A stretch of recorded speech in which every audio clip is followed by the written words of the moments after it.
জয়ার লড়াই। বাংলাদেশ প্রিমিয়ার লিগের অন্যতম সফল ফ্র্যাঞ্চাইজি রংপুর রাইডার্স, আর এবার তাদের সঙ্গে যুক্ত হয়েছে দেশি বিদেশি চারটি প্রতিষ্ঠান। শনিবার রাজধানীর বসুন্ধরা আবাসিক এলাকার রংপুর রাইডার্সের কার্যালয়ে প্রতিষ্ঠানগুলোর সঙ্গে চুক্তিবদ্ধ হয় ফ্র্যাঞ্চাইজিটি। এবারের বিপিএল এ রংপুরের সঙ্গে দেখা যাবে তুরস্ক ভিত্তিক বিমান সংস্থা Turkish airlines, construction company national development engineers limited, প্রকৌশল ও অবকাঠামো ভিত্তিক প্রতিষ্ঠান জিটেক গ্রুপ বিডি ও দেশীয় fashion brand easy fashion limited.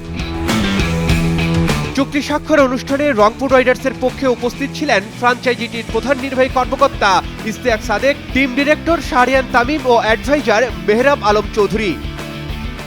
Exactly. So যখন গ্লোবাল সুপার লিগের সময় টার্কিশ এয়ারলাইন্সের সঙ্গে এই পার্টনারশিপের জন্য আমি প্রায় 3 মাস আগের থেকেই কাজ করেছি, এবং from the very first day mister Islam and mister Ijaz Qadri এখানে আছেন, আমাকে প্রচণ্ড সহায়তা করেছেন এবং আমাদের পুরো টুর্নামেন্টের আমাদের প্লাটিনাম স্পন্সর হিসেবে তারা ছিলেন।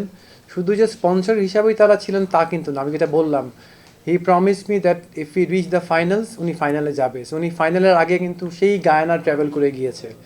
সো উনিও রংপুরের একজন বিরাট ফ্যান, এবং আবার যখন এবার বিপিএল ফিরে আসলো, আমি কন্ট্যাক্ট করার আগে সে নিজেই আমাকে বলেছে BPL is coming, I want to be with you, and I am super happy, proud and grateful to Turkish Airlines for doing this Rangpur Riders. এছাড়া টার্কিশ এয়ারলাইন্সের পক্ষে চুক্তি স্বাক্ষর সম্পন্ন করেন সংস্থাটির জেনারেল ম্যানেজার ইসলাম গোরে, এনডির পক্ষে deputy managing director Nijhor N Anwar, জিটেকের পক্ষে head of technical Faisal Rana এবং ইজি ফ্যাশন লিমিটেডের পক্ষে উপস্থিত ছিলেন ম্যানেজিং ডিরেক্টর ইসাদ চৌধুরী। এই 6 ইয়ার্স আসলে আমরা অন্য কিছু জিনিসে ছিলাম, যেমন আমরা কিছু লিগ ফুটবল টিমগুলা এগুলোতে আমরা স্পন্সর করছি। আমরা নোয়াখালীতে একটা ফুটবল টুর্নামেন্ট অর্গানাইজ করছিলাম, যেটা আমরা এভরি ইয়ারই করে আসছি। আর এছাড়া আমরা আরও অন্য সোশ্যাল অ্যাক্টিভিটিসগুলো করেছি।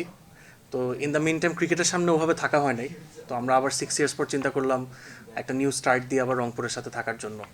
তো এর জন্যই আসা। আসলে আমি একজন ক্রিকেটার ছিলাম আগে, তো আমি প্রথম থেকেই ক্রিকেটকে ভালোবাসি, এবং যেহেতু আমার ফ্রেন্ড মোহাম্মদ আশরাফুল ও রংপুর রাইডার্সের কোচ, স্বাভাবিকভাবে আমার এই রংপুর রাইডার্স টিমের প্রতি আমার ভালোবাসাটা একটু বেশি। আমি যেহেতু বসুন্ধরা আমার বাসা, রংপুর রাইডার্স সব কিছু মিলে একটা পরিবারের মতো। As you know, renewable energy sector বাংলাদেশে এক্সপ্যান্ডিং। বাংলাদেশে সোলার পাওয়ার নিয়ে গভর্নমেন্ট লেভেল থেকে শুরু করে প্রাইভেট ইন্ডাস্ট্রি অনেক বড় রকমের ইনিশিয়েটিভ নিচ্ছে। তার মধ্যে বসুন্ধরা গ্রুপ অনেক বড় একটা স্টেপ নিচ্ছে। তারা অনেক পটেনশিয়াল কিছু বড় বড় পাওয়ার প্ল্যান্ট, তারপরে রুফটপ এর মাধ্যমে গ্রিন এবং ক্লিন এনার্জি জাতীয় গ্রিডে, ন্যাশনাল গ্রিডে নিজস্ব ইউজেজের জন্য ব্যবহার করা হচ্ছে। সো জিটেক খুব আনন্দিত যে বসুন্ধরা গ্রুপ অর রংপুর রাইডার্সের মতন একটা অর্গানাইজেশনের সাথে তাদের রিনিউয়েবল এনার্জি পার্টনার হিসেবে কাজ করার জন্য এবং স্পন্সর করার জন্য। We are very glad and we look forward for a potential beautiful future. 26 December থেকে সিলেটে শুরু হবে বিপিএল এর এবারের আসর, আর 29 ডিসেম্বর চট্টগ্রাম চ্যালেঞ্জার্সের বিপক্ষে নুরুল হাসান সোহানের নেতৃত্বে মাঠে নামবে Rangpur Riders. Arman Ali, Daily Sun.